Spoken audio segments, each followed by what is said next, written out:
ছেলে ছেলেকে বিয়ে করা, মেয়ে মেয়েকে বিয়ে করা দূরের কথা, আমি আপনাকে বলে যাচ্ছি আগামী দিনগুলোতে দেখবেন মানুষ গবাদি পশুর সাথে জেনা করবে ইনশাআল্লাহ।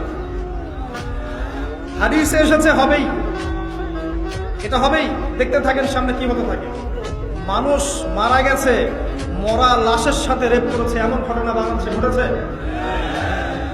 বাচ্চা মেয়ে, একটা বাচ্চা মেয়ে, সে বোঝেই না ভালোবাসা কি জিনিস, সেক্সুয়াল টাচ কি জিনিস, সেক্স কি জিনিস, আমি কি ভাষায় বলবো বুঝতে পারছি না। একটা বাচ্চা মেয়ে সেটাও জানে না।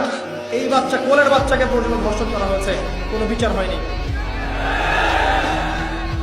যুব সমাজকে কি দিচ্ছি দেখেন, যুব সমাজের পড়াশোনা দেখেন, ওরা যে মিডিয়া নিয়ে পড়ে আছে ওই মিডিয়াগুলো দেখেন, ম্যাক্সিমাম যুবক পর্নোগ্রাফিতে আসক্ত।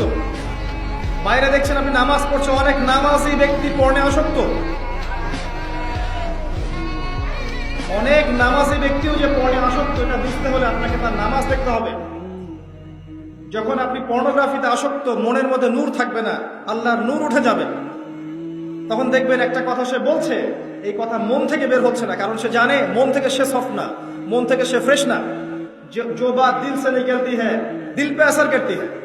যেই কথা মন থেকে বের হয় মানুষের মনে আঘাত করে। দেখবেন আমরা অনেক কথা বলে যাচ্ছি, আপনাদের মনে কয়টা কথা আঘাত করছে?